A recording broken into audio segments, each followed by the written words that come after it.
Hey everyone, welcome to another installment of Harry Potter Theory.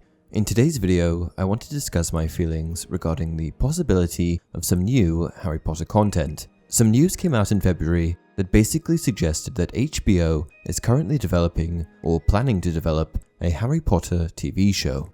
No other information was released, and apparently no writers or talent are tied to the show yet, but it's looking like it's going to happen. And honestly, why wouldn't it? The Harry Potter franchise is one of the most popular in the world. Why wouldn't they give fans what they want? It's not guaranteed, but I've certainly got my hopes up, and what I want to discuss in today's video are my predictions for what the show will be about.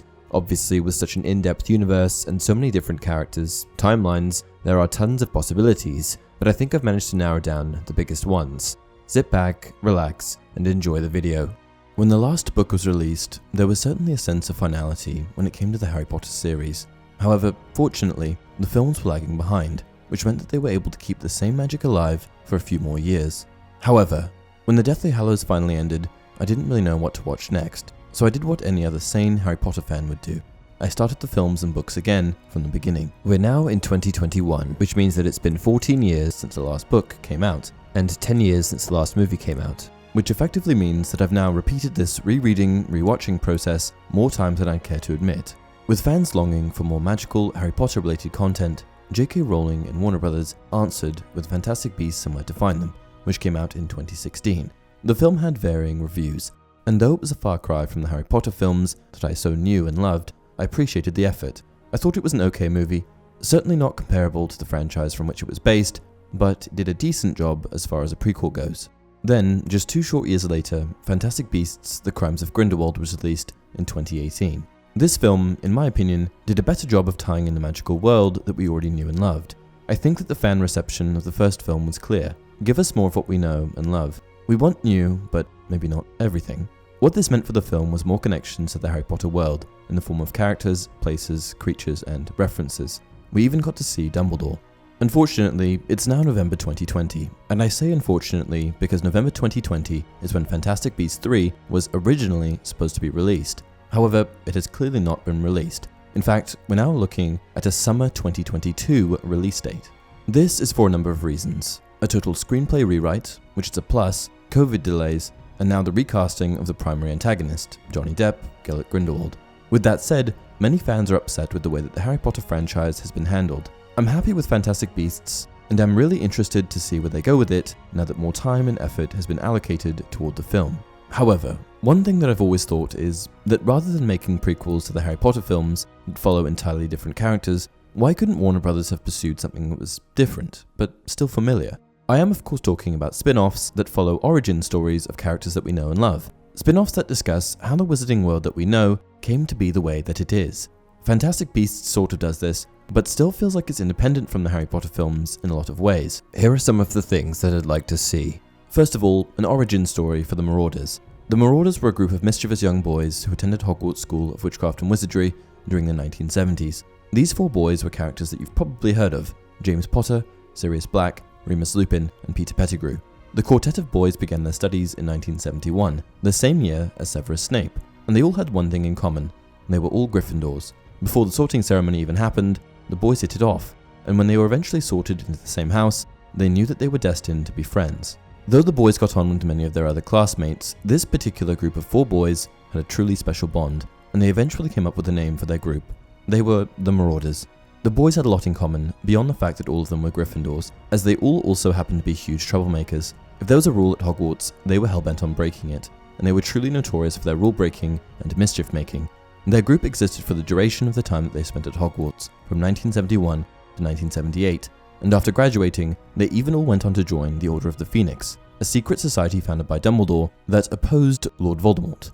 This is a group of 4 characters that are integral to the Harry Potter story, that already have a pre-established backstory that could easily be adapted into an independent narrative. James is the father of the boy who lived. Sirius Black is the man who lost his friends, and basically his entire life, in one fateful night. Lupin is the boy who was bitten by the notorious werewolf Fenrir Greyback, and Pettigrew is the sniveling excuse for a man that went down a very dark path. These are 4 massive characters, and I think that I certainly speak for other fans as well when I say, make the show. The next spin-off that I'd like to see involves the 4 Hogwarts founders and the founding of the school itself. Hogwarts goes with Harry Potter like Marmite goes with toast. They're meant to be. So in my eyes, it only makes sense to provide an origin story that explains how the school came to be. The founders are such enigmatic figures, powerful wizards thought to be more powerful than modern day wizards, and I want to see that on the big screen, or at the very least, the small screen in my house. Hogwarts was founded at some point during the 10th century. It was built hidden off somewhere in the Scottish Highlands. The exact location is never actually revealed, and this was because the 10th century was a time of hardship for witches and wizards. During this time, every day, witches and wizards were being persecuted by muggles, who were intensely hostile when it came to witnessing sources of magic. This was a different time, a time very much unlike what we're used to seeing in the magical world.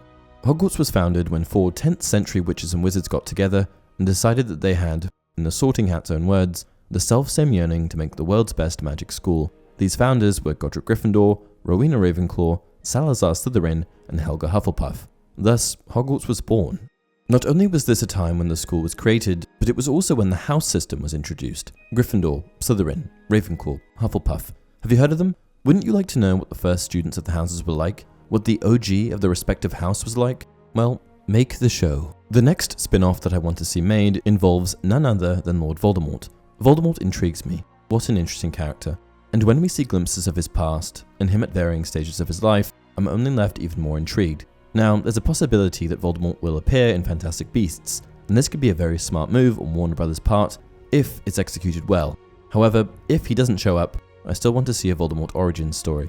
We know that Voldemort turns into a murderous dark wizard intent on dominating the wizarding world and achieving blood purity. But what I want to see are the steps in his childhood that got him to that point. I want to see him at Wall's orphanage and witness how he interacted with the other children. I also want to see him at Hogwarts, making friends with the original Death Eaters. I want to see him grow up. A Voldemort origin story could be a great way of going back into wizarding history and doing a character analysis on the primary antagonist of the Harry Potter films. So I'll say it again, make the show. Another spin-off that I want to see made involves Albus Dumbledore. Albus was a magical prodigy. He was able to do things with a wand that no one had seen before, and given that we're only shown the old age Dumbledore, I really want to see what he was like as a boy.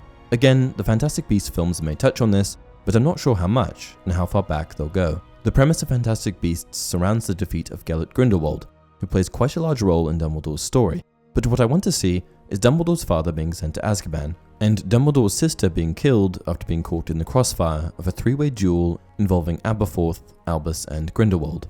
I want to see all of this on screen, and the subject matter is certainly there. So I'll say it one last time, make the show. That's it for today's video. I hope you enjoyed something a little bit different. What spin-offs do you want to see made? If you agree with the ones I mentioned above, then share the video and get the word out there. Do any of these appeal to you more than the others? Leave a comment down below. Until next time, there is plenty to be learned, even from a bad teacher. What not to do, how not to be.